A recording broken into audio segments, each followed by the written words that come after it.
Hey folks, it's Ardwulf. Welcome. We have an unboxing of something pretty new, I think. I'm not sure exactly where this falls on Compass's release schedule, but they were kind enough to send me Combat Volume 2. Now this is an expansion for Combat. According to the box, you do need the original Combat to use it. It is like noticeably super duper heavy. Designer on this is Ross Mortel. Developers Adam Starkweather and Stephen Fliss, and graphics by Nadir Elfara.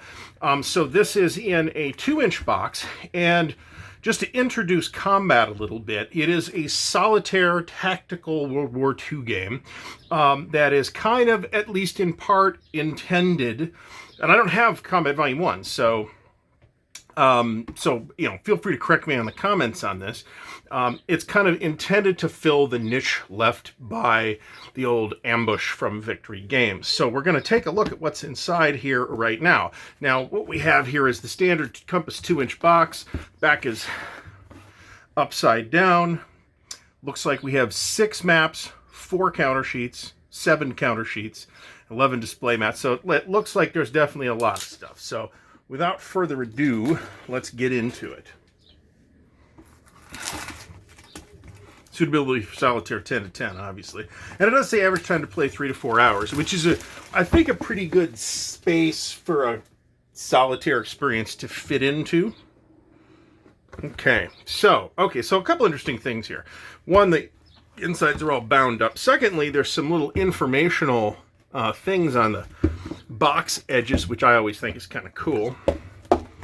A lot of companies that do that just make them ads. So huge bundle of stuff. So let's take a look first of all at the maps.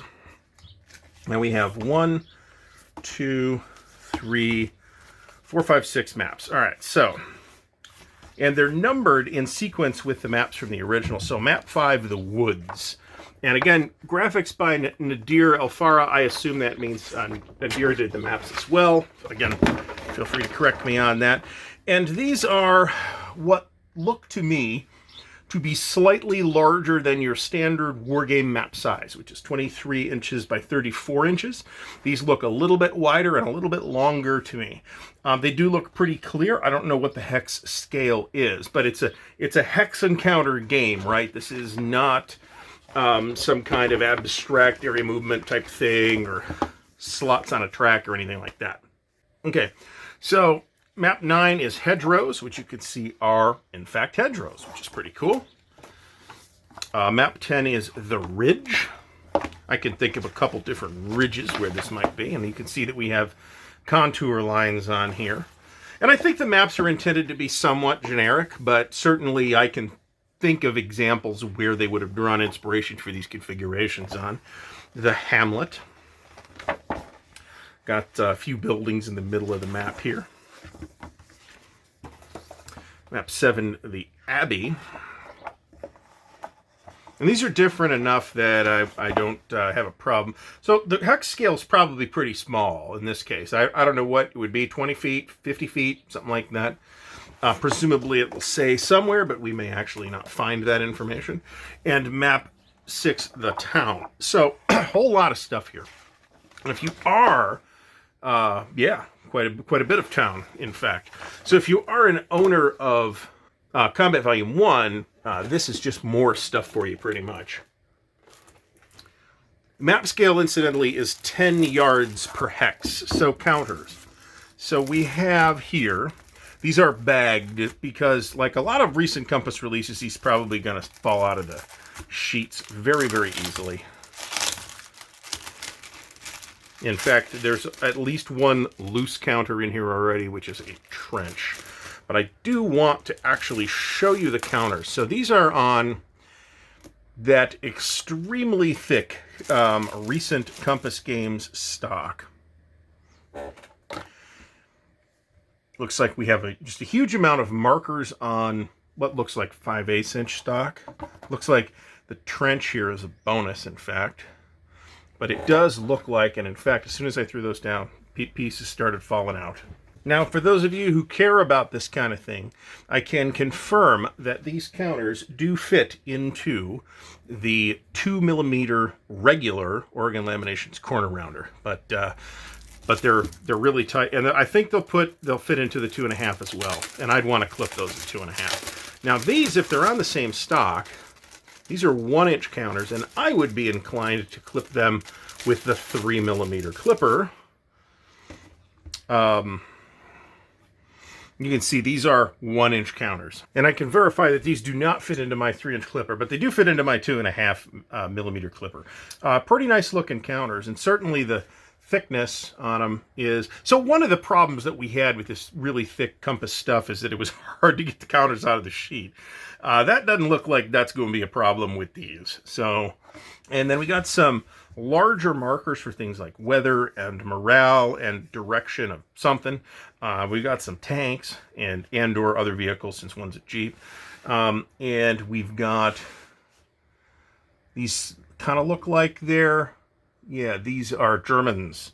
Okay, so that's going to be interesting. So the next thing we have here is, I guess we'll mention that there is a huge Compass Games catalog. This is probably the latest one. I want to say, as of this filming, that their holiday sale has just ended. I believe that is correct. Yeah, valid until 1/25/22. It is, as of this filming, I think February 9th. So we're, cool for reference, but we're not going to get those deals anymore. We have a campaign calendar. Oh, we got a couple of different pads here. Okay, so we've got roster sheets and a campaign calendar. The campaign calendar is same front to back. It looks like this will photocopy very well. It's on a white stock, and it's just black and white.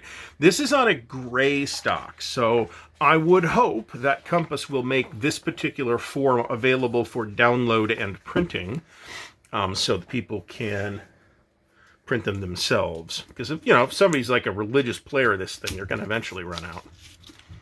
That said, that has never happened to me in any game that came with a pad of sheets. But that's in part because at some point after the 80s, I stopped using their sheets and started making my own. All right, so we got a whole pile of stuff here. We got 4 booklets and a whole pile of displays. So this is a 11x17 display. That's an AFV card, order and terrain chart. Okay, so there's a lot here. Here's a patrol display. There's vehicle cards. Everything's one-sided, well, except for the big one. Everything's one-sided so far. AFV hit locations. Cool. Vehicle orders matrix, side A. Here's a Panzer IV-H. War Department Technical Manual Supplement Weapon Characteristics, June 1944. That's pretty cool. You got stat cards for all the different weapons. That's double-sided. Indirect fire versus tanks. Indirect fire versus half-tracks, trucks, and jeeps. That's neat. There's a lot of material in here, and I do know that.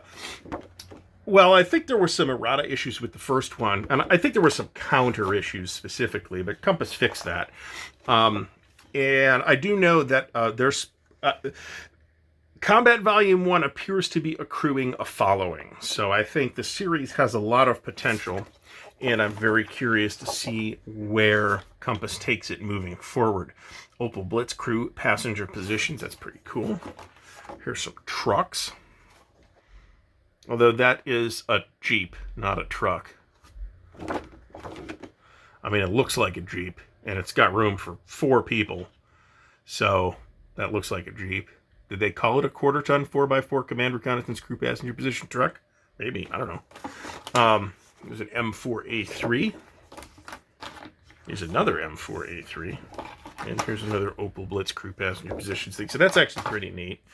All right, so let's look at the booklets, of which there's kind of a lot. So, wow, okay. So, was I supposed to get 2 of these? Are these the same? No, they're not the same. Okay, so we have American 1944 to 1945 European Theater Campaign Game Rules of Play, and then Campaign Game Scenarios. And then we have Rules of Play. Okay.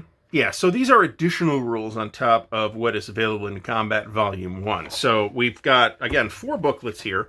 Let's start with the regular Rules of Play. This is 24 pages, full color, satin finish stock, A good number of illustrations. I'd say not small text, which, you know, as much as I want to be bombastic about it and say, small text doesn't bother me, it's starting to. So, and that's not really starting to. It's starting to get very irritating for my eye doctor and myself. So, so I do appreciate that the type's not super duper small. And of course, that's true on the counters as well. The counters are relatively large. So here is an additional booklet of scenarios. This is 28 pages. And it looks like we have scenarios 11 through 22, so that's going to be 11 new scenarios. So let's see, and we have some random event tables in the front. Okay, special rules, scenario 12. So it looks like there's a lot here. A lot here.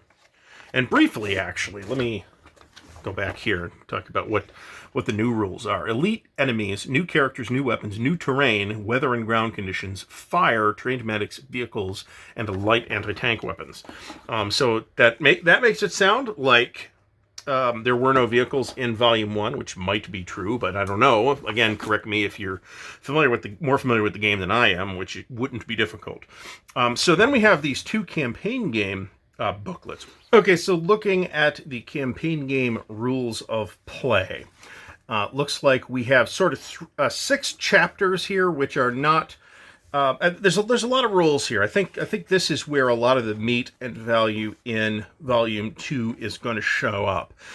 These 6 chapters are not individual scenarios. They are kind of chapters or campaign phases. There's a lot of training tables here. This looks pretty cool for what it's worth. And then you have different mission types, looks like, that you can do during each of the different phases and which maps are available. Chapter 6, Germany. I don't know what this is. This looks like scenario parameters. So there's a lot of this. A lot. And there's like scenario numbers here, which go all the way to number 99. But this is kind of like and one for each of the campaign phases as well. So this is more of a skeleton for generating scenarios than a list of scenarios, right? And we'll get to this in the scenarios book in a second here. Campaign outcome. Okay, that's pretty cool. At the end, you can do a after-action report to yourself. And then the scenarios book will have the individual scenarios, of which there are, looks like 7. Attack, defend, firefight, fallback, pursue, ambush, and ambushed. And then these will give you the individual parameters, some of which are rolled randomly, right, for the scenario. So map 5, the woods, for example, you're going to roll a d6. And then this is going to tell you what scenarios what characters you have based on the result of the random roll and the map too. So you're randomly determining which map it's on as well.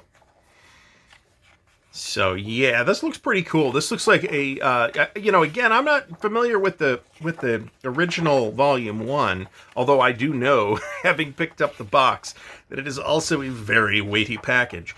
But this looks like a really meaty expansion to the combat game system. So very interesting package, brand new from Compass Games, and definitely a lot of paper in here. In fact, it literally doesn't fit back in the box. How does this happen? This is not the only game to ever have this happen. I guess it will fit as long as you compress it very thoroughly. But huge quantity of stuff here in Combat Volume 2. Thanks to Compass Games for letting me have an early look at this. I'm not aware that this is shipping yet, although I believe it is shipping very soon because I haven't looked at the Compass Games calendar. Thank you for watching the video. Hopefully you have found it informative. If not, please tell me so in the comments below. Please do subscribe to the channel and click the little bell icon to get notified when new content comes out. Be sure to check out the Monday evening, 8 p.m. Eastern live streams that we do, where we can talk about additional stuff, including combat or whatever else. Please do check out the links in the video description to the Patreon, the merch store, and the Ko-Fi if you are interested. Thanks again for watching, and until next time, happy wargaming.